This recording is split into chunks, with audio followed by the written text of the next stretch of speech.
At 5:42 on Thanksgiving evening, 74-year-old Eleanor Whitaker stood on her son's porch with a homemade pumpkin pie in her hands. Inside the house, she could hear laughter, real laughter, the kind that fills a dining room when everyone feels welcome. But when Eleanor rang the doorbell, the laughter stopped. A few seconds later, her daughter-in-law Denise opened the front door only halfway. Not wide enough for Eleanor to step inside, not wide enough for a hug, just wide enough for Eleanor to see the warm lights, the polished table, and the family she had dressed up to see. Denise looked at the pie first, then at Eleanor's old wool coat, then at Eleanor's face. "Eleanor," Denise said quietly, "tonight isn't a good night." Eleanor blinked. For a moment, she thought she had misheard. Thanksgiving wasn't a good night? Her own son had invited her for 5:30. She had written it on the calendar beside the phone. She had baked since noon. She had even worn the pearl earrings Robert bought her on their 35th anniversary. Behind Denise, Eleanor saw Mark, her only son. He stood near the hallway with a white shirt, a loosened tie, and the expression of a man who already knew he was doing something wrong. "Mark?" Eleanor said. Her voice was soft, not angry, just confused. Mark stepped closer, but he did not open the door any wider. "Mom," he said, "please don't make this harder than it already is." Eleanor looked down at the pie in her hands. The crust was still warm under the foil. She had shaped the edges the way Robert used to like them, small little leaves pressed into the dough. For a second, she could not understand how a pie could feel heavier than a stone. "What's hard?" she asked. Denise glanced over her shoulder. Someone inside asked, "Everything okay?" Denise smiled toward the dining room, a polite smile, a hostess smile. Then she turned back to Eleanor. "We have guests tonight," Denise whispered. "Important guests. Mark has had a stressful month, and we just want one peaceful Thanksgiving." One peaceful Thanksgiving, as if Eleanor had come carrying trouble instead of dessert, as if an old woman on a porch was something to manage. Mark rubbed the back of his neck. "Mom, maybe we should do this another day." Eleanor's eyes moved past him. There was the dining room, candles, china plates, a long table dressed in cream linen. She counted the chairs without meaning to. 1, 2, 3, 4, 5, 6, 7, 8. Enough chairs, but none waiting for her. At the far end of the hallway, Lily appeared, 17 years old, Eleanor's granddaughter. Lily's face changed the moment she saw her grandmother standing outside. She took one step forward, then Denise's hand caught her wrist. Not hard, just firm enough to stop her. Eleanor saw it. Mark saw it too. But Mark looked away. That was the first thing that truly hurt. Not Denise's words, not the half-open door. It was Mark looking away. Eleanor had seen that look before, when bills came, when Denise complained, when conversations became uncomfortable. Mark had learned to survive by choosing the easiest silence in the room. And tonight, the easiest silence was his mother's. Eleanor took a slow breath. "I thought you asked me to come," she said. Mark swallowed. "I know, I did. But things changed." Denise gave a small sigh, like Eleanor was making a scene simply by standing there. "You know how emotional you get at family dinners," Denise said. "We just thought it might be better if you rested tonight." Eleanor stared at her. Emotional. That was the word Denise used when Eleanor mentioned Robert. Emotional was the word Denise used when Eleanor remembered how Thanksgiving used to be. Emotional was the word Denise used whenever Eleanor still acted like this family had a past. "I'm not tired," Eleanor said. Her voice remained steady. That seemed to bother Denise more than tears would have. Mark reached out. For one moment, Eleanor thought he might take her hand. Instead, he took the pie. "We'll call you tomorrow," he said. Eleanor did not let go right away. Not because she wanted the pie, because it was the last thing in her hands that still connected her to the evening she thought she was invited to. Then she released it. Mark held the pie awkwardly, like evidence. Denise stepped back. The door began to close. Lily's eyes filled with tears. "Grandma!" "Lily," Denise said sharply. The door shut. Then came the sound Eleanor would remember longer than any insult. The lock, a small metallic click, clean, final. Eleanor stood under the porch light with her empty hands held in front of her. The cold air moved through her coat sleeves. Inside, voices slowly returned. Someone laughed again, not as loudly this time, but enough. Eleanor turned toward the front steps. She moved carefully because her right knee had been aching since morning. Robert used to say she walked like a school principal even when she was tired. Straight back, chin lifted, never rushing, never begging. She had taught second grade for 31 years, and she knew how to leave a room with dignity, even if the room had refused to let her in. She reached the bottom step. Then she heard Denise's voice through the door, muffled, but clear enough. "Finally," Denise said. "Now we can have a normal dinner." Eleanor stopped. The porch light hummed above her. A car passed slowly on the street. Somewhere nearby, a family dog barked. For a moment, Eleanor did nothing. She did not turn back. She did not knock again. She did not demand respect from people determined not to give it. She only closed her eyes, because those words had not just insulted her, they had erased her. A normal dinner meant a dinner without the mother who had raised Mark in that house. A normal dinner meant no stories about Robert sanding the old dining table by hand. No reminder that Eleanor had cooked in that kitchen before Denise had ever entered it. No old photographs, no history. No widow with pearl earrings and a homemade pie. Just the new family, the cleaner version, the easier version, the version that did not ask uncomfortable questions. Eleanor opened her eyes and looked at the front window. For a brief second, she saw Mark's reflection in the glass. He was standing near the hallway, still holding the pie, still not coming after her. And that was when Eleanor understood something she had been avoiding for months. This was not a misunderstanding. This was not bad timing. This was a decision. Her son had chosen a peaceful table over his mother on the porch. And Denise had not made him do it. She had only made it convenient. Eleanor walked to the sidewalk. Her taxi had already left. She had told the driver not to wait because, of course, she believed she would be staying for dinner. The street was lined with warm windows, families moving behind curtains, children running past living room lamps, dinner plates being carried from kitchens to tables. Thanksgiving in every house but the one she had just left. She reached into her purse for her phone. Her fingers trembled, but not from the cold. There was a message from Lily. "Grandma, I'm so sorry. I didn't know." Eleanor stared at the words. Then she typed slowly, "It's not your fault, sweetheart. Eat something warm." She almost added, "I love you." Then she did. A moment later, 3 dots appeared, then disappeared, then appeared again. But no reply came. Eleanor knew why. Denise was watching. She put the phone back into her purse. The wind pushed dry leaves across the sidewalk. One leaf caught against her shoe. She bent down slowly and picked it up, a red maple leaf. Robert had planted the maple tree in Mark's yard the year Lily was born. Eleanor remembered him standing there with a shovel, sweat on his forehead, grinning like a boy. "One day," Robert had said, "this tree will shade the porch when we're too old to stand in the sun." Eleanor looked back at the porch. The tree was taller now, strong, full, and she was the one standing outside it. She held the leaf in her palm. Then her phone rang. For one hopeful second, she thought it was Mark. It wasn't. It was a voicemail notification from earlier that day, a message she had not noticed while baking. She pressed play. Mark's voice came through. "Hey, Mom, just checking that you're still coming at 5:30. Denise wants everything on schedule. Don't be late, okay?" Eleanor listened twice, not because she needed proof, because part of her still wanted to believe he had forgotten, that maybe there had been confusion, that maybe a son did not invite his mother just to let his wife turn her away. But the message was there, clear as glass. Don't be late. Eleanor put the phone away. A neighbor across the street lifted a hand. "Happy Thanksgiving, Mrs. Whitaker." Eleanor forced a small smile and waved back. "Happy Thanksgiving." Her voice did not break. That mattered to her. She would not give Denise the satisfaction of being seen falling apart in the driveway.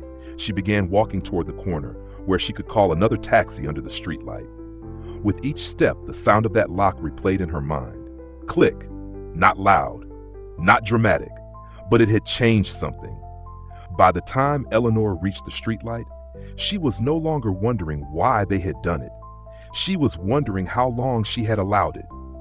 And back inside that house, at the Thanksgiving table Robert had built with his own hands, Mark placed Eleanor's pumpkin pie beside the other desserts. No one mentioned where it came from. No one said her name. But Lily looked at that pie and refused to take a bite, because she knew something the others did not yet understand. Grandma had heard everything, and Eleanor Whitaker was quiet. but she was not blind. She was hurt, but she was not helpless. And before that Thanksgiving weekend was over, the family that locked her out would learn that the house they were celebrating in held one final secret from Robert. A secret hidden in a letter meant for Eleanor. A letter that would change who had the right to call that house home.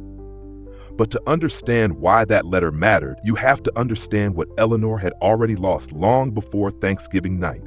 Because that locked door was not the beginning. It was only the moment she finally heard it close. Long before Eleanor Whitaker stood outside that locked door, she had been learning how to disappear. Not all at once, not in one cruel sentence. It happened slowly. A missed phone call here, a family dinner she heard about after it was over, a birthday card from Lily that arrived late because Denise had forgotten to mail it, a Thanksgiving invitation that sounded more like an obligation than love. And every time, Eleanor told herself the same thing. They're busy. They have their own lives. Don't take it personally, but deep down, she knew. A mother always knows when her place in the family has changed. For 42 years, that house on Maple Ridge Lane had been Eleanor's heart. She and Robert bought it when Mark was 5 years old. Back then, the kitchen had yellow wallpaper, the porch sagged on one side, and the upstairs bathroom leaked every time it rained. Robert called it a house with bad knees. Eleanor called it home. They fixed it one small project at a time. Robert repaired the porch. Eleanor painted the kitchen cabinets. They saved for 3 years to replace the roof. When money was tight, Eleanor took extra tutoring jobs after school. She would teach second grade all day, come home with chalk dust on her sleeves, cook dinner, help Mark with homework, then grade papers at the kitchen table after everyone went to bed. That was the same table Robert later built by hand.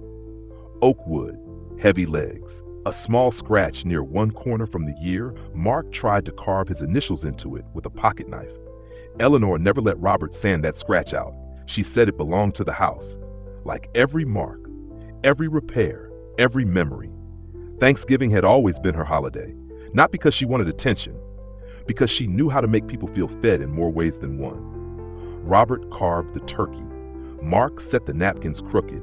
Eleanor made pumpkin pie, now it'd be green bean casserole, sweet potatoes, and stuffing with too much sage, because Robert said that was the only way stuffing should be made.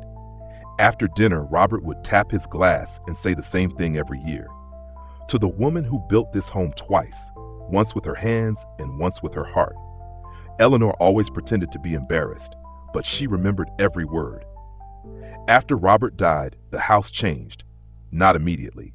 At first, Mark came over often. He fixed the gutters. He checked the furnace. He drove Eleanor to appointments. Denise brought flowers and said all the right things. You shouldn't have to worry about paperwork right now. Mark can help with the bills. We're family. Let us handle things. Eleanor was grieving, and grief makes help look like love. So she let Mark sort through folders. She let him call the insurance company. She let him sit across from her at the kitchen table with bank statements and legal envelopes spread between them. He seemed responsible. He seemed protective. He seemed like the son Robert had raised him to be. But slowly, his help became control. At first, it was small. Mom, don't worry about that bill. I already handled it. Then it became sharper. Mom, you don't need to call the lawyer. I know what he said. Then it became something that sounded almost kind, but wasn't. Mom, this house is too much for you. You should let Denise and me think about what's best. What's best? Eleanor began to hear those words everywhere. When Mark wanted her to stop driving at night. When Denise wanted to move old furniture into storage. When they suggested Eleanor spend more time in the small cottage behind the property because it was easier. The cottage had once been Robert's workshop.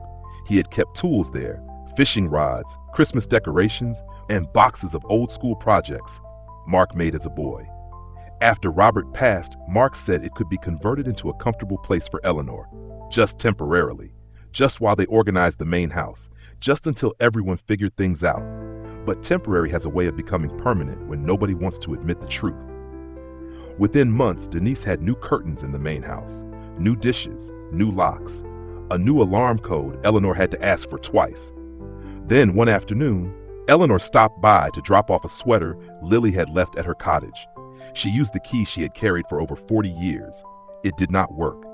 For a moment she stood there, confused, turning the key again and again. Denise opened the door from inside. "Oh," Denise said, "we changed the locks. The old ones were sticking." Eleanor looked at the key in her hand. "I wish someone had told me." Denise smiled, but there was no warmth in it. Of course, Mark probably forgot. Mark probably forgot. That became the explanation for everything. Mark forgot to invite her to Lily's school concert. Mark forgot to tell her Denise's parents were visiting. Mark forgot they had moved Robert's recliner into the garage. Mark forgot Eleanor still had feelings. And each time, Eleanor swallowed the hurt because she did not want to become the old woman people complained about. The difficult mother, the lonely widow who could not let go. The one who made every conversation heavy. So she adjusted. She knocked before entering the house she had once paid taxes on. She asked before using the kitchen where she had cooked thousands of meals. She waited for invitations to family dinners that used to begin with her. Then came the phone calls she was not supposed to hear. One evening, Mark called her by accident.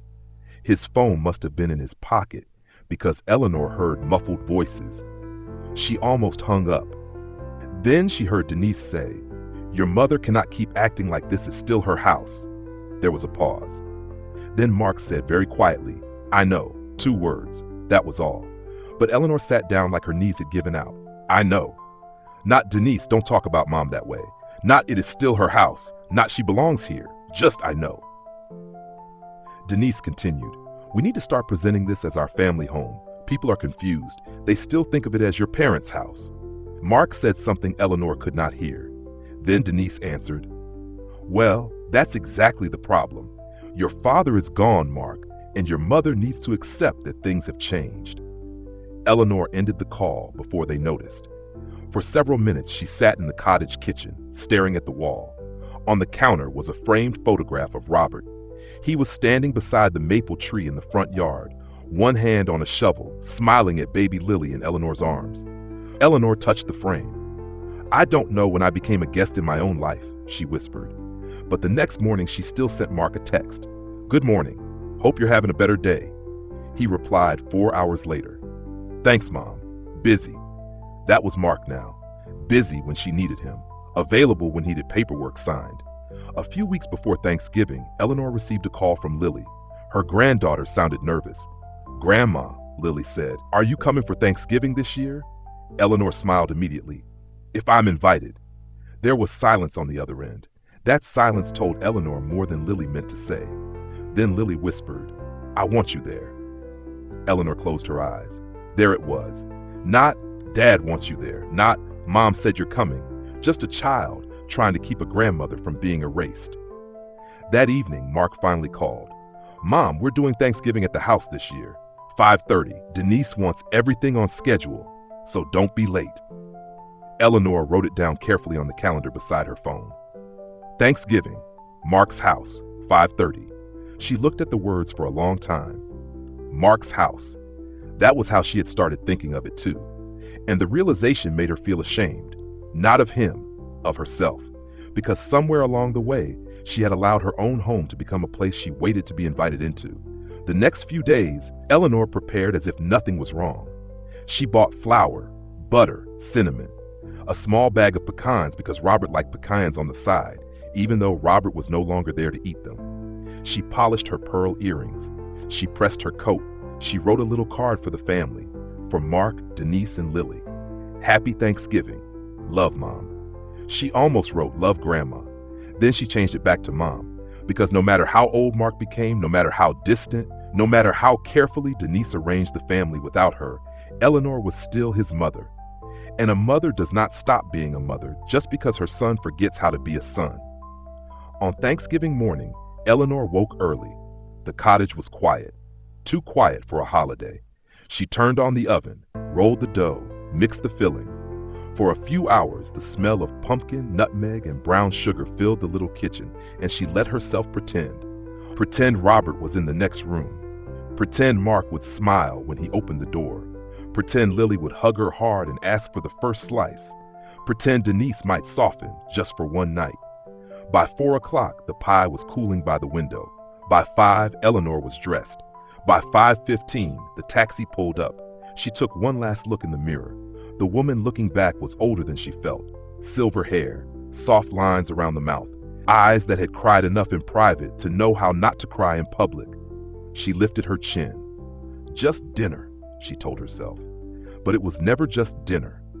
Not when you are old enough to understand that every invitation may be a test of whether you still belong. The taxi drove through streets glowing with porch lights and autumn wreaths. Families crossed lawns carrying casserole dishes. Children ran ahead in little jackets. Eleanor held the pie on her lap with both hands. The foil reflected the passing lights. When they turned onto Maple Ridge Lane, she saw the house before the driver slowed down. Her house. Robert's porch light. The maple tree. The front window where the Christmas tree used to stand. And for one brief, foolish moment, Eleanor felt happy. Then she noticed the cars. More cars than expected. A black SUV she did not recognize. A silver sedan. Denise's parents' car. A neighbor's car. Guests. Important guests. Eleanor looked down at her coat. At her old purse. At the pie in her lap. And the first small fear moved through her. Not fear of being unwelcome. She had lived with that for months. Fear that Mark had invited her without telling Denise. Or worse, that he had told Denise and Denise had decided Eleanor did not fit the picture. The taxi stopped. Eleanor paid the driver and told him not to wait, because she was still trying to believe in her son. She walked up the path slowly. The house glowed with warmth. The same house where she had once stood at the door and welcomed everyone in. She could hear laughter before she rang the bell. She could smell turkey. She could see shadows moving across the curtains. Then she pressed the doorbell, and inside, the laughter stopped. That was when Eleanor understood that the pain had not started on the porch.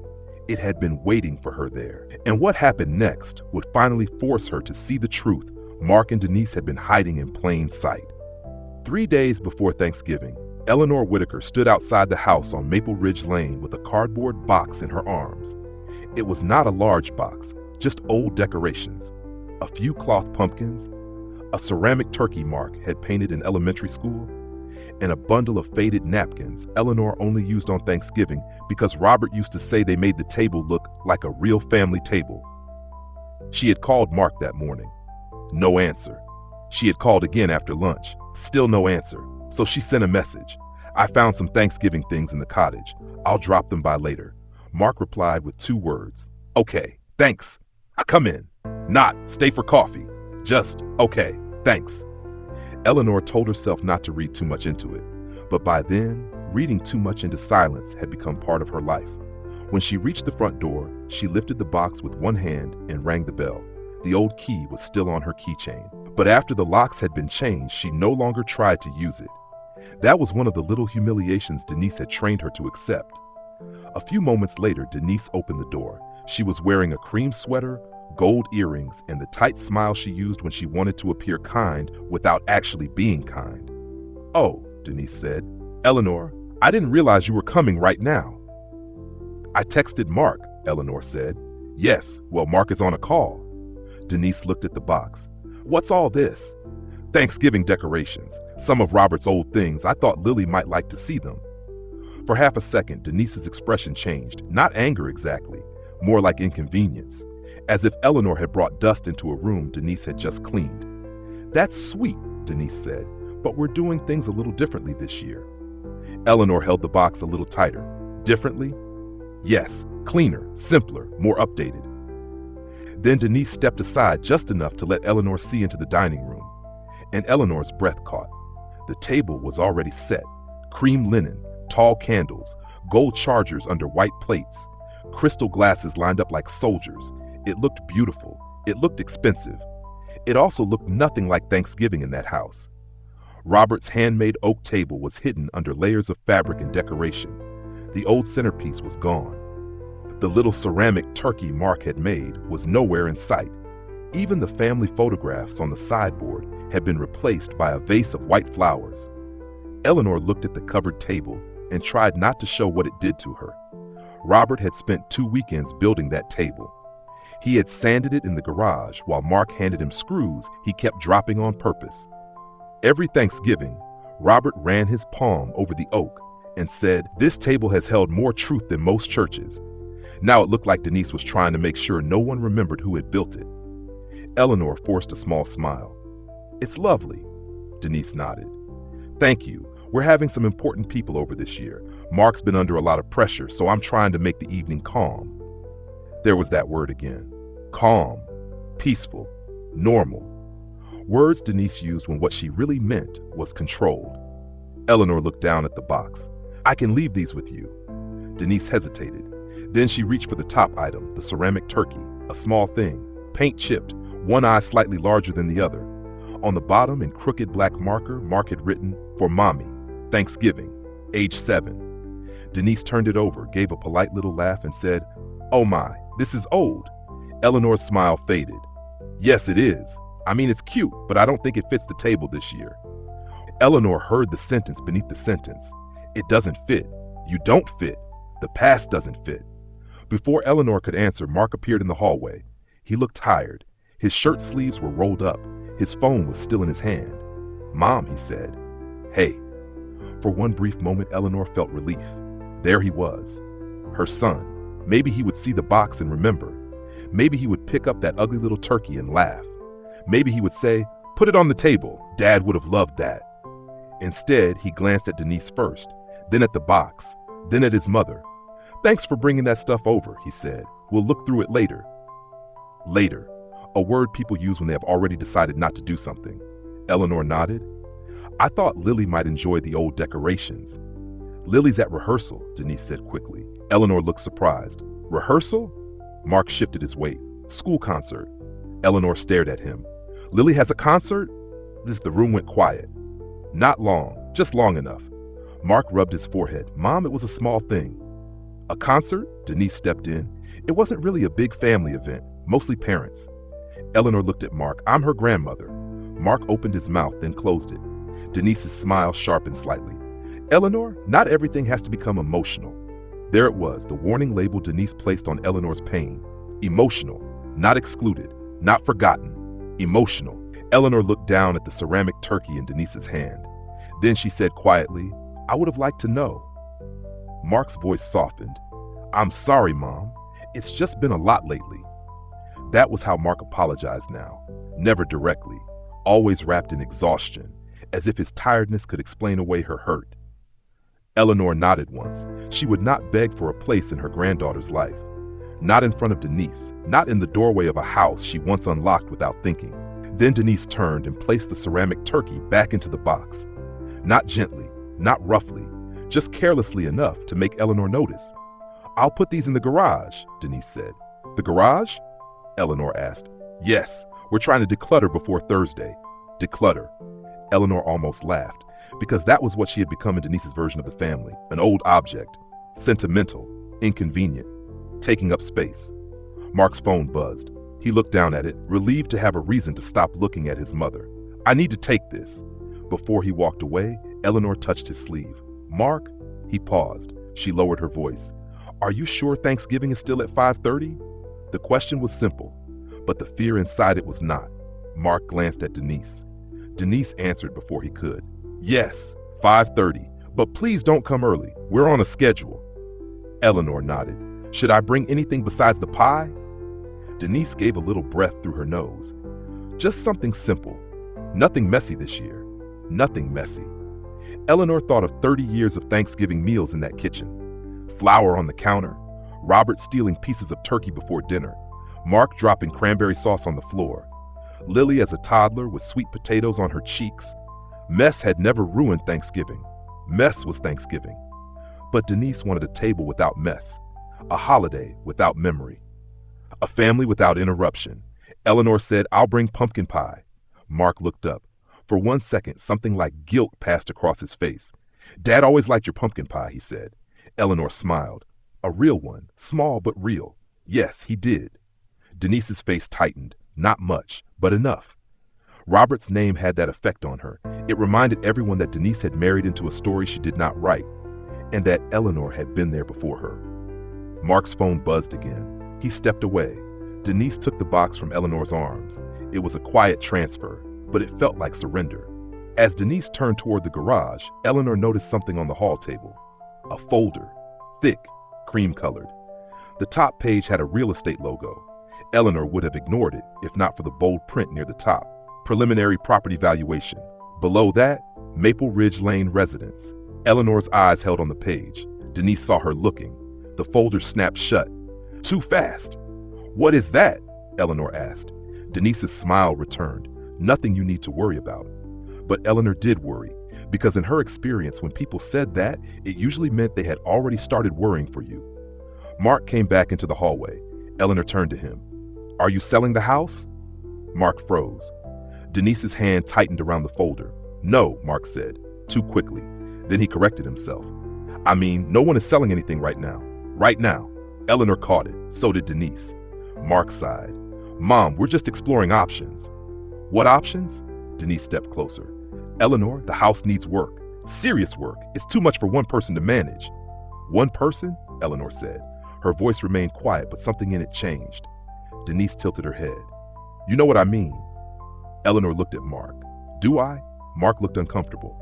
Mom, please, don't turn this into something. I'm asking about my home. Denise's eyes flickered. Mark lowered his voice. Mom, it hasn't really been your day-to-day home for a while. The sentence landed harder than he intended. Eleanor went still. Mark seemed to realize it too late. That's not what I meant. But it was. It was exactly what he meant. Eleanor looked past him into the dining room, at the hidden table, the new dishes, the missing photographs, the family home being dressed for guests who had no idea the woman at the door had once held that entire house together. Then she looked back at her son. Robert and I bought this house when you were 5. Mark exhaled. I know that. We paid the mortgage. I know. I taught school for 31 years to help keep it. I know, Mom. But he said it like a man trying to end a conversation, not like a son remembering a sacrifice. Denise softened her voice, which somehow made it worse. No one is taking anything from you. We just need to make practical decisions. Eleanor looked at the closed folder in Denise's hand. Practical for whom? Mark's expression tightened. Mom, you don't understand how complicated things are. There it was, the second cut. Not emotional this time, not old-fashioned. Now she was too confused to understand her own life. Eleanor picked up her purse. I understand more than you think. Mark looked tired again. Please don't leave upset. Eleanor almost asked him to stop her. She almost asked him to walk her to the porch, to say he was sorry, to tell Denise the ceramic turkey belonged on the table. But she knew better. A woman can only ask to be chosen so many times before the asking becomes another kind of humiliation. So she said, I'll see you Thursday. Denise opened the door, this time wider. Not because Eleanor was welcome, because she was leaving. As Eleanor stepped onto the porch, she heard Denise say behind her, low but not low enough, she's going to make Thanksgiving difficult. Mark did not answer, and somehow his silence was louder than Denise's complaint. Eleanor walked down the steps. She did not turn around, but halfway to the sidewalk, she heard Mark call after her. Mom, she stopped. For one hopeful second, her heart betrayed her. Then he said, don't forget, 5:30. Denise really needs everything to go smoothly. Eleanor nodded without facing him. I won't be late. The door closed behind her. Not locked this time. Not yet. But Eleanor knew something had shifted. There was a folder on that table. There were plans she had not been told about. There was a house being renamed while she was still alive. And there was a son who could look at his mother and call her home complicated. As she walked back to the cottage, the maple leaves moved across the lawn. Red, gold, brown, the same colors Robert used to rake into piles for Lily when she was little. Eleanor paused beside the tree and placed one hand on its trunk. Robert, she whispered, what are they doing? The wind moved through the branches. No answer came, but deep in Eleanor's chest, beneath the hurt, something small and steady began to wake. Not anger, not yet, recognition. For months, she had been explaining away every slight, every forgotten invitation, every changed lock, every careful sentence Denise wrapped around control. But now there was paper, a valuation, a plan, a future sale. And for the first time, Eleanor wondered if Thanksgiving was not just about keeping her away from the dinner table. Maybe it was about keeping her away from a conversation about the house, a conversation Mark and Denise were already having without her. And 3 days later, When Eleanor stood on that porch with a warm pie in her hands, she would finally understand what they had been preparing to do. They were not just locking her out of Thanksgiving. They were practicing locking her out of everything. By the time Thanksgiving evening arrived, Eleanor Whitaker had already convinced herself to be brave. Not happy, not excited, brave. There is a difference. Happy is what you feel when you believe you are wanted. Brave is what you choose when you are no longer sure. She stood in her small cottage kitchen at 5 o'clock, wrapping the pumpkin pie in foil. The crust had cooled perfectly. The edges were shaped into tiny leaves, just like Robert used to love. Eleanor placed the pie inside a shallow box, then tucked the little card beside it. For Mark, Denise, and Lily, Happy Thanksgiving. Love, Mom. She looked at the word Mom for a long moment. Then she closed the box. Her phone was on the counter. Mark's voicemail from earlier still sat there untouched since the night she had replayed it on the sidewalk. Just checking that you're still coming at 5:30. Don't be late, okay? Don't be late. She had not been late. That was what kept circling in her mind as the taxi pulled up outside. She had done everything right. She had brought what she was asked to bring. She had dressed carefully. She had arrived when she was told. And still, the door had closed. But this time, as she walked toward the main house, something felt different. Not because she expected kindness, because she had stopped expecting anything at all. That was how people survived disappointment. They lowered the chair inside their heart until no one had to sit in it. The house glowed at the end of the path. Warm windows, soft music, candles flickering behind the curtains. The kind of scene that looked like family from the street. Eleanor stepped onto the porch and paused. For 1 second, she almost turned around. Then she thought of Lily, so she rang the bell. Inside, the music dropped. The laughter faded. Footsteps approached. Denise opened the door halfway. The same halfway as before, not enough room for Eleanor to enter. Just enough room for Denise to control the moment. Eleanor, Denise said, you're here. Not welcome. Not happy Thanksgiving. Just, you're here. Eleanor held out the pie. I brought dessert. Denise looked past her toward the street, as if checking whether anyone had seen. Then Mark appeared behind her. He saw his mother. He saw the pie. And he looked like a man who had hoped a problem would solve itself before he had to face it. Mom, he said quietly. Eleanor waited. A good son would have stepped forward. A decent son would have opened the door. But Mark only looked over his shoulder toward the dining room full of guests. Then he lowered his voice. Mom, maybe tonight isn't the best night. Eleanor's hands tightened around the pie box. You invited me.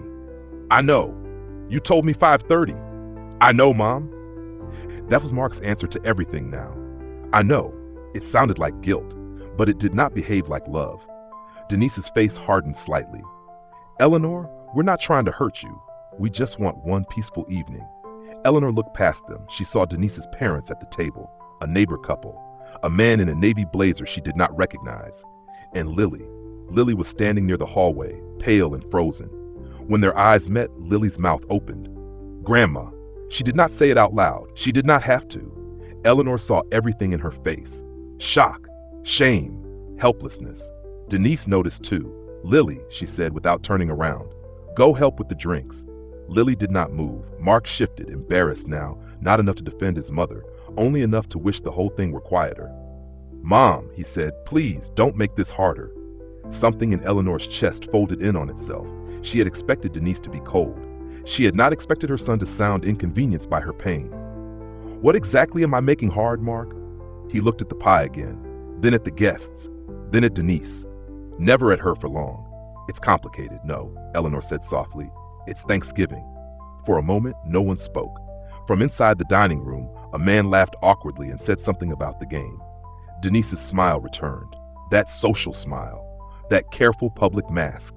Why don't we call you tomorrow? She said. You can rest tonight. Rest. As if Eleanor were the one who had wandered there confused. As if she had not been invited. As if this were mercy. Mark reached out. For one hopeful second, Eleanor thought he might touch her shoulder. Instead, he took the pie from her hands. We'll save you a slice, he said. That was the sentence that almost broke her. Not because of the pie, because of the insult hidden inside the kindness. A slice from her own recipe, at her own family's table, in the house she had helped build. Eleanor let him take it. She would not wrestle dignity out of her son's hands on a porch. Denise stepped back. Mark stepped back. The door closed, and then came the lock, that small metallic click. Eleanor stood still. Her hands were empty now. The porch light shone down on her silver hair. Behind the door, everything paused. Then the music returned. Not as loud, but loud enough. Eleanor turned slowly and walked down the steps. Her right knee ached. She gripped the railing, not because she was weak, but because she refused to fall where they could see her. At the bottom of the porch, she stopped to breathe. That was when she heard Denise through the door. Finally, now we can have a normal dinner. The words slipped out too clearly. Maybe Denise thought the door was thick enough. Maybe she did not care. Eleanor looked at the sidewalk. A dry leaf moved against her shoe. She did not cry. Not yet. Inside, a chair scraped back. Then Lily's voice came, sharp and trembling. "How could you do that to Grandma?" Silence followed. Then Denise answered, lower now. "Lily, not at the table. She brought a pie." "You told her to come." Mark said something Eleanor could not make out. Then Lily's voice rose again. "She's your mother." Those 3 words entered Eleanor like a hand reaching through the cold. She closed her eyes. At least one person in that house remembered. The front door opened suddenly. Lily stepped out, wearing a dark green dress and no coat. "Grandma!" Eleanor turned. "Oh, sweetheart, go inside. You'll freeze." Lily hurried down 2 steps. "I'm sorry. I didn't know they were going to do that. I know. I would have saved you a seat." Eleanor forced a small smile. "I know that too." Lily's eyes filled. Behind her, Denise appeared in the doorway. "Lily, inside. Now." Lily did not move. Denise's voice tightened. "You are embarrassing your father." Eleanor looked past Lily at Mark. He stood behind Denise, holding the pie box, still silent, still letting Denise carry the cruelty while he carried the guilt. "Mark," Eleanor said. He looked up. For a moment, he almost looked like the boy who used to run into her arms after school. Then the man returned, tired, cornered, weak. "Mom," he said, "Dad wouldn't want you making a scene." The air left Eleanor's lungs, not because the words were loud, because they used Robert as a weapon. Her Robert, the man who had saved every drawing Mark ever made, the man who had built the table inside that house, the man who had once told Eleanor no home was worth keeping if love had to stand outside it. Eleanor stepped closer to the porch. Her voice did not rise. It became quieter, and somehow that made everyone listen. "Your father," she said, "would have opened the door." Mark's face changed. Denise blinked. Lily began to cry. Eleanor looked at her granddaughter. "Go inside, honey. This is not your burden." "No," Lily whispered. "It's not yours either." That almost did make Eleanor cry, but she only reached up and touched Lily's cheek. Then she turned away. Denise called after her, trying to recover control. "Eleanor, please don't stand out here making people uncomfortable." Eleanor stopped, not because Denise deserved an answer, because the sentence was so honest. Not cruel in the way television villains are cruel. Cruel in the ordinary way. The way selfish people are cruel when they believe comfort matters more than conscience. Eleanor turned back. "I'm not making them uncomfortable, Denise." Denise folded her arms. "Then what are you doing?" Eleanor looked toward the dining room window.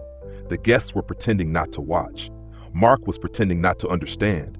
And Lily was no longer pretending at all. "I'm reminding them I exist." Then Eleanor walked down the path. This time, no one followed. At the sidewalk, her phone buzzed. A text from Lily. "Grandma, please don't go far." "I'm so sorry."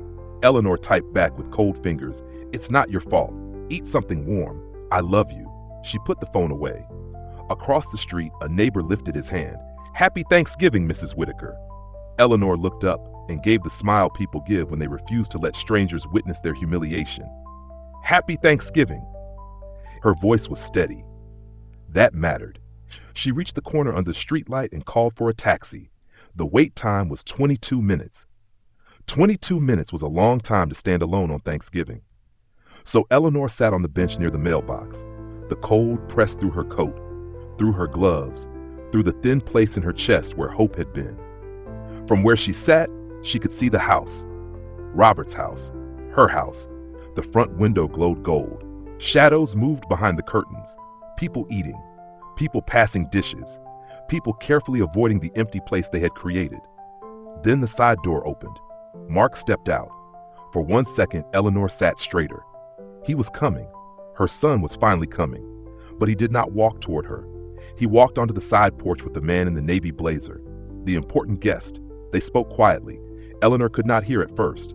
Then the wind shifted. Mark's voice carried across the yard. "Mom has trouble accepting change," he said. "The house is basically ours now. We're just trying to handle things responsibly." Eleanor went still. "The house is basically ours now. Not someday. Not after she was gone. Now." The guest said something about property values. Mark nodded. "We're looking at options. Denise thinks it's time to stop living in the past." The words were calm, businesslike, worse than anger. Because they showed Eleanor that while she had been standing at the door with a pie, Mark had been standing inside with a plan. This was not only about Thanksgiving. This was about the house, about Robert's table, about the life she had mistaken for protected memory.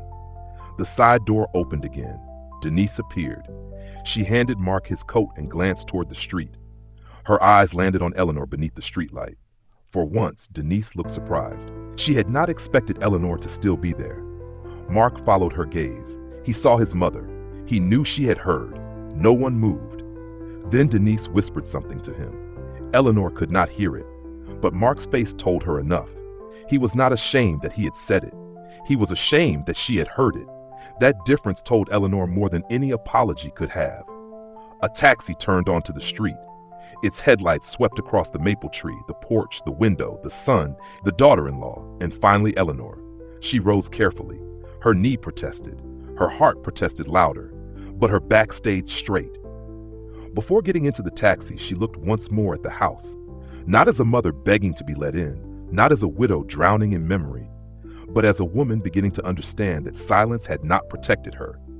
It had only made it easier for them to mistake her kindness for surrender. The taxi driver opened the back door. "You okay, ma'am?" Eleanor looked at the house, then at her empty hands. Then she said, "I will be." And as the taxi pulled away from Maple Ridge Lane, Eleanor remembered something Robert had once told her after a hard winter, when the roof leaked and the furnace broke, and they almost lost the house. "Ellie," he had said, "if the day ever comes when someone tries to push you out of what we built, don't argue on the porch. Go find the papers." At the time, she had laughed. She thought he was talking about contractors, bills, insurance, old houses, and bad luck. Now, sitting alone in the back of a taxi on Thanksgiving night, Eleanor realized Robert might have meant something else. And when she reached the cottage, with the cold still in her bones and Denise's words still in her ears, she would open the drawer Robert told her never to forget. Inside was an envelope, and on that envelope were 6 words that would change everything. For Eleanor, when home stops feeling like home. Eleanor did not turn on the big light when she came home. She stepped into the cottage quietly, as if someone inside might still be sleeping. But no one was there, only the small kitchen, the old clock above the stove, the framed photograph of Robert beside the window, and the cold silence that follows a holiday you were not allowed to share. She took off her gloves slowly, then her coat, then the pearl earrings Robert had given her so many years ago. She placed them on the counter with care, not because they were expensive, because they were hers. And after the way Mark and Denise had treated her, Eleanor needed to touch something that still belonged to her. For several minutes, she stood in the kitchen without moving. Denise's words came back first. "Now we can have a normal dinner." Then Mark's. "The house is basically ours now." That sentence stayed longer. It did not sting like an insult. It landed like a warning. Eleanor looked toward the hallway, at the narrow cabinet beside the bedroom door. Robert had always called it the serious drawer. Tax papers, insurance files, old deeds, documents. Eleanor never liked reading because Robert had handled most of that part of life. But years before he died, Robert had made her promise one thing. If the day ever comes when someone makes you feel pushed out, don't argue with them, Ellie. Go to the drawer. Back then, she had laughed. Tonight, she did not. She walked to the cabinet. Her fingers moved over the brass handle. For one moment, she hesitated, because opening that drawer meant admitting something painful. This was no longer just family tension. This was no longer Denise being difficult. This was no longer Mark being tired, busy, or caught in the middle. Something was happening around her. and everyone seemed to know except her. Eleanor pulled the drawer open. Inside were folders, envelopes, old receipts, and a small wooden box Robert had used for fountain pens. At the very back, beneath a stack of property tax records, she found it, a cream-colored envelope, thick, a little yellowed at the edges. Her name was written across the front in Robert's handwriting. For Eleanor, when home stops feeling like home. Eleanor sat down before she opened it. She had to, because just seeing his handwriting made the room feel less empty and more unbearable at the same time. She ran her thumb across the words. "Robert," she whispered, "what did you know?" The envelope opened with a soft tear. Inside were 4 things: a handwritten letter, a business card, a copy of property documents, and a folded note with only one sentence. "Do not let grief make you give away what we built." Eleanor read that sentence 3 times. The first time she cried. The second time she understood. The third time, something inside her became very still. She unfolded the letter. Robert's handwriting was not as steady near the end of his life. Some letters leaned, some words pressed too hard into the paper, but it was his voice, clear as if he were standing beside her. "Ellie, if you are reading this, then I am gone, and someone has made you feel like a stranger in the place we built together. I hope I am wrong. I hope our son has become the man we tried to raise. But hope is not a plan." Eleanor stopped. Her hand covered her mouth, not because Robert had doubted Mark, because Robert had loved Mark enough to see him clearly. She kept reading. "You have always believed kindness can repair anything. Most of the time, you were right. But kindness is not surrender. Love is not permission. And being a mother does not mean handing your life to a child who has forgotten what you sacrificed." Eleanor closed her eyes. The cottage was silent except for the ticking clock. For the first time that night, she let one tear fall, just one. Then she wiped it away. The letter continued. "The house is protected. Harold Carter has the full file. If anyone tells you the house belongs to Mark or that you must sign something to keep peace, call Harold. Do not wait. Do not feel guilty. And do not let anyone use my name to silence you." Eleanor's breath caught. "Do not let anyone use my name to silence you." Mark had done exactly that. Dad wouldn't want you making a scene. Eleanor looked at Robert's photograph. For the first time all evening, she was not asking what she had done wrong. She was asking what she needed to do next. The business card belonged to Harold Carter, attorney at law. The print was old-fashioned. The office address was downtown. Eleanor remembered him. Harold had been Robert's friend for decades, a quiet man with silver hair, suspenders, and a way of listening that made people tell the truth before they meant to. It was late, too late to call, but Eleanor placed the card beside the phone. Then she set the letter flat on the table. She did not sleep much that night.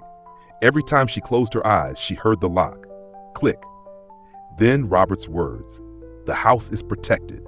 By 8:30 the next morning, Eleanor was dressed, not in her old wool coat, in her navy dress, the one she used to wear to school board meetings. She pinned her hair back, put on her pearls, and called Harold Carter's office. His assistant answered. Eleanor gave her name. There was a pause. Then the assistant's voice softened. "Mrs. Whitaker, Mr. Carter left instructions. If you ever called, you were to be put through immediately." Eleanor sat down. Immediately. Robert had prepared even this. A moment later, Harold came on the line. "Eleanor," he said, "I wondered when I might hear from you." The sentence did not surprise her. It frightened her. "You knew?" she asked. "I knew Robert was worried." Eleanor looked at the letter on the table. "About Mark?" Harold was quiet for a moment. "About what money and grief can do to weak people." Weak people. Not evil. Not monsters. Weak. Somehow that hurt more because it was true.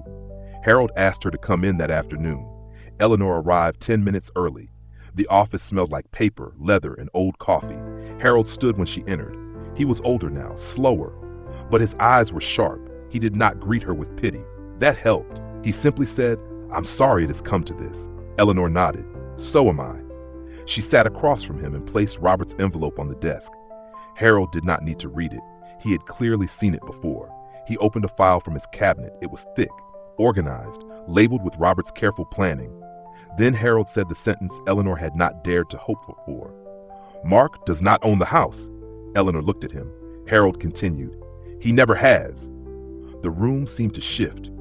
Not dramatically, No thunder, no music, just the quiet rearranging of truth. Harold explained slowly. Years earlier, Robert and Eleanor had placed the house into a trust. Eleanor retained full control during her lifetime. She had the right to live there, the right to remove anyone from it, the right to sell it, keep it, or change who inherited it later. Mark had been listed as a possible future beneficiary. Possible future. Not owner, not decision maker, not the man with the right to tell guests the house was basically his. Eleanor listened without interrupting. Her hands stayed folded in her lap, but inside, the porch was getting farther away. The locked door was still painful, but it no longer felt final. Harold slid a document toward her. These are the current trust terms. Robert wanted you protected, especially if anyone pressured you while you were grieving. Eleanor looked at the legal language. She did not understand every word, but she understood enough. Her name, her rights, her signature, her life, still hers. Harold removed his glasses. Has Mark asked you to sign anything recently? Eleanor thought of the folder, the property valuation, the way Denise had snapped it shut. Not yet, she said, but he's planning to. Harold nodded once. Then we moved carefully. Eleanor looked up. I don't want revenge. I know. He's still my son. I know that too. But I will not be locked out of my own home again. For the first time, Harold smiled. Not warmly, approvingly. That is a very reasonable place to begin. They talked for almost 2 hours. Harold explained her options: a formal notice, a trust review, a family meeting, an updated beneficiary structure if she chose. Eleanor listened to every word. She asked questions. She wrote notes. She did not cry. Near the end, Harold said, Robert left one more instruction. Eleanor's hand tightened around her pen. What instruction? If the time came, he wanted the letter read at the old table. Eleanor looked away. Robert's table. The one Denise had covered. The one Mark had sat at while his mother stood outside. Harold said gently, he believed some truth should be spoken where the lies began. Eleanor sat very still. Then she nodded. Sunday, she said. Harold watched her. You're sure? No, Eleanor said, but I'm ready. That evening, Eleanor called Mark. He answered on the third ring. Mom? His voice was careful. He knew Thanksgiving could not be ignored forever. Eleanor did not mention the porch. She did not mention the lock. She did not mention the sentence she had heard under the streetlight. She only said, I need you, Denise and Lily, at the house on Sunday afternoon. Mark exhaled. Mom, if this is about Thanksgiving, it's about your father. Silence. Eleanor let it sit. Then Mark asked, what about Dad? There are things he left behind. They need to be read. Another silence, longer this time. In the background, Eleanor heard Denise ask, what is it? Mark covered the phone, but not well enough. Eleanor heard him say, she says it's about Dad. Then Denise's voice sharper. What does that mean? Eleanor waited. Mark came back. Sunday works, he said slowly. What time? 3 o'clock. At the house. Eleanor looked at Robert's letter on the kitchen table. Yes, she said. At the house. After the call ended, Eleanor sat alone in the quiet. She knew Mark would tell Denise. She knew Denise would wonder what Eleanor had found. She knew both of them would come expecting to manage the conversation, maybe even to take control of it. But for the first time in months, Eleanor was not walking into a room unprepared. On Sunday afternoon, they would gather around Robert's table, the same table Denise had tried to cover, the same table Mark had forgotten how to respect. And before anyone asked about selling, signing, or moving forward, Harold Carter would open Robert's letter. By then, Eleanor already knew the truth. But Mark and Denise did not. They still believed the house was basically theirs. They still believed Eleanor was too soft to challenge them. They still believed Thanksgiving had ended when they locked the door. They were wrong. Thanksgiving had only begun. Sunday afternoon arrived without rain. The sky was pale gray, the kind of quiet weather that makes every sound inside a house feel louder. At 2:40, Eleanor Whitaker stood in front of the mirror in the cottage and pinned her silver hair back. She wore her navy dress, her pearl earrings, and Robert's wedding band on a thin chain beneath her collar. Not for drama, not for sympathy, for strength. On the kitchen table lay Robert's letter, the trust documents, and Harold Carter's business card. Eleanor looked at them once. Then she placed everything into a brown leather folder and closed it. Her hands did not tremble. That surprised her. Pain had a way of shaking you at first. But truth, once you found it, had weight. And weight could steady a person. At 3 o'clock, she walked up the path to the main house. The same path she had walked on Thanksgiving night. Only this time she was not carrying a pie. She was carrying proof. Lily was already there. She opened the door before Eleanor could knock. "Grandma?" The girl stepped forward and hugged her hard. Eleanor held her for a moment, not too long. She did not want Lily to feel responsible for adult failures. "Hello, sweetheart." Lily pulled back and whispered, "Mom and Dad are nervous." Eleanor glanced toward the dining room. They should be. Inside, Mark stood near the fireplace. Denise sat at the table, one leg crossed, phone in hand, face carefully composed. Harold Carter was already seated at the far end, a leather briefcase beside his chair. He rose when Eleanor entered. "Mrs. Whitaker?" "Mr. Carter." Mark looked from his mother to Harold, then to the folder in Eleanor's hands. "What is this, Mom?" Eleanor did not answer right away.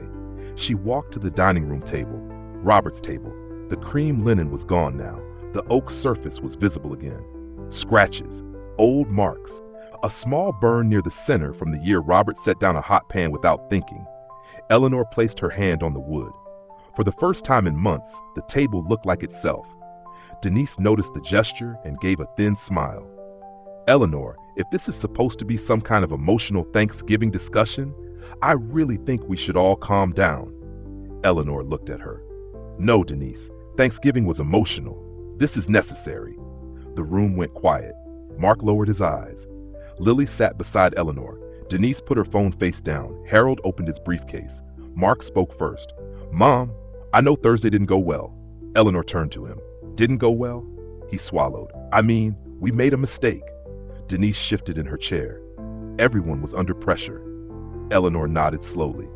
"That is what people say when they want pain to sound like bad timing." Mark flinched. Denise's mouth tightened.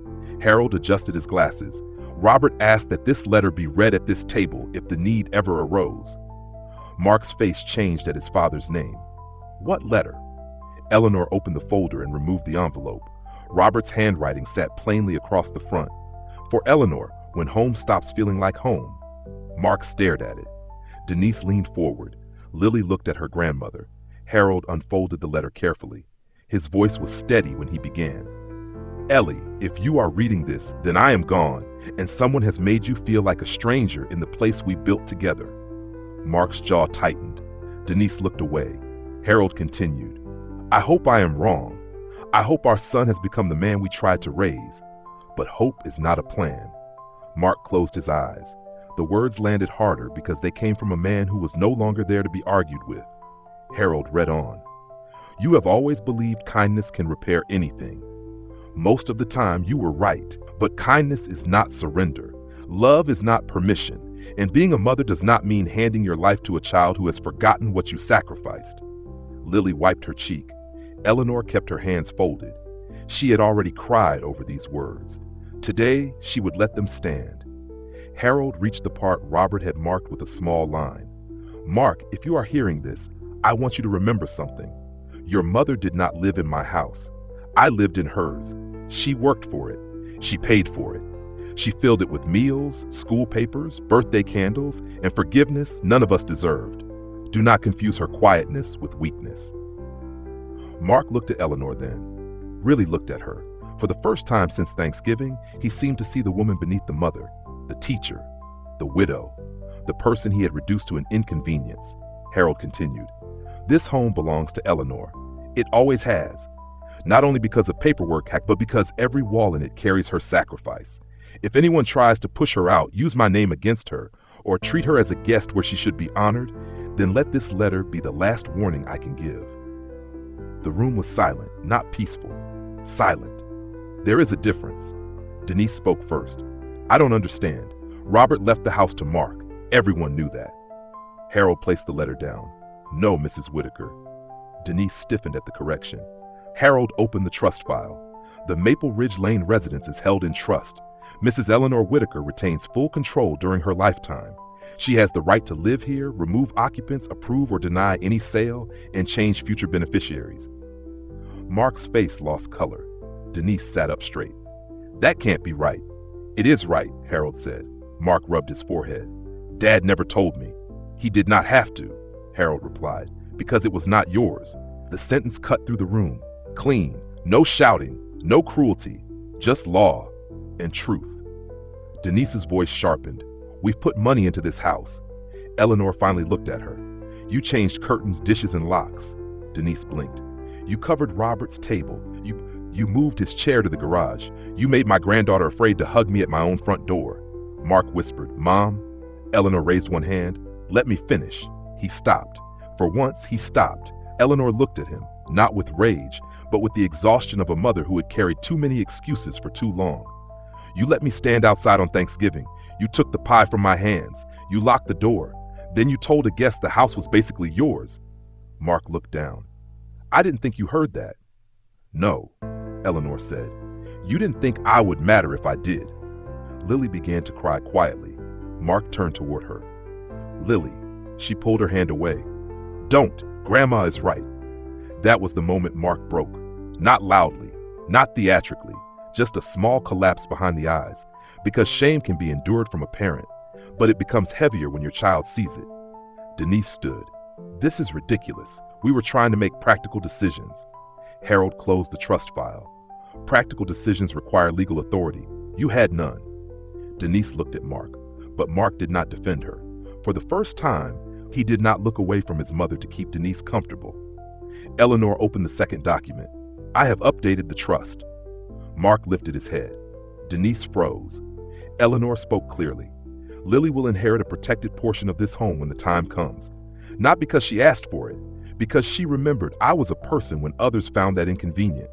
Lily shook her head. Grandma, I don't need. I know, Eleanor said softly. That is why I trust you. Then Eleanor turned to Mark. You are not erased from my life.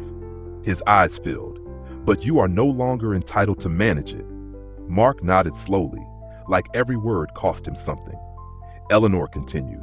If you want a relationship with me, it will not be through papers, property, or pressure. It will begin with honesty. You will return every key you changed without my consent. You will give Harold every document connected to that property valuation. And you will never again speak of this house as yours while I am alive. Denise let out a bitter breath. And what are we supposed to do? Eleanor stood. The chair legs scraped softly against the wood floor. She walked toward the front door. The same door. The door that had closed in her face. Everyone watched her. Eleanor opened it wide. Cold afternoon air entered the house. Then she turned back. This door will never be locked against me again. Her voice was calm.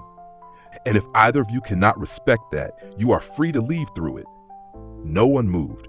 Mark stared at the open doorway, then at his mother. I'm sorry, he said.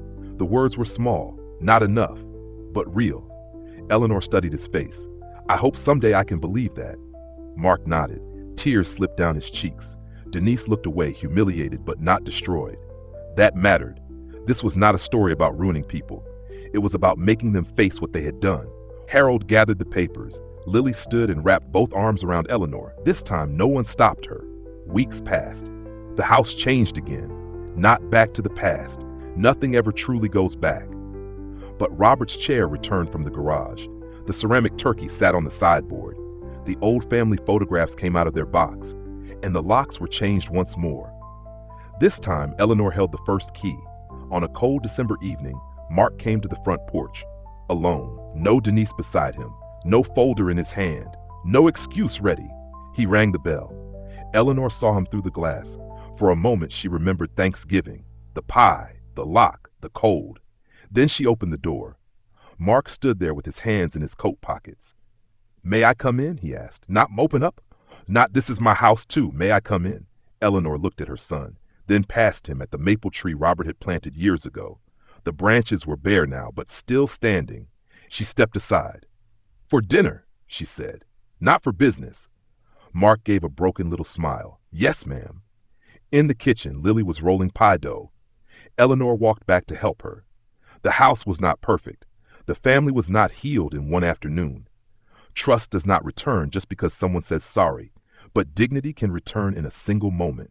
The moment a woman remembers she does not have to beg for a place in the life she built. And sometimes karma does not arrive as revenge. Sometimes it arrives as a letter, a witness, a legal document, and an elderly woman finally standing at her own front door deciding who deserves to come in.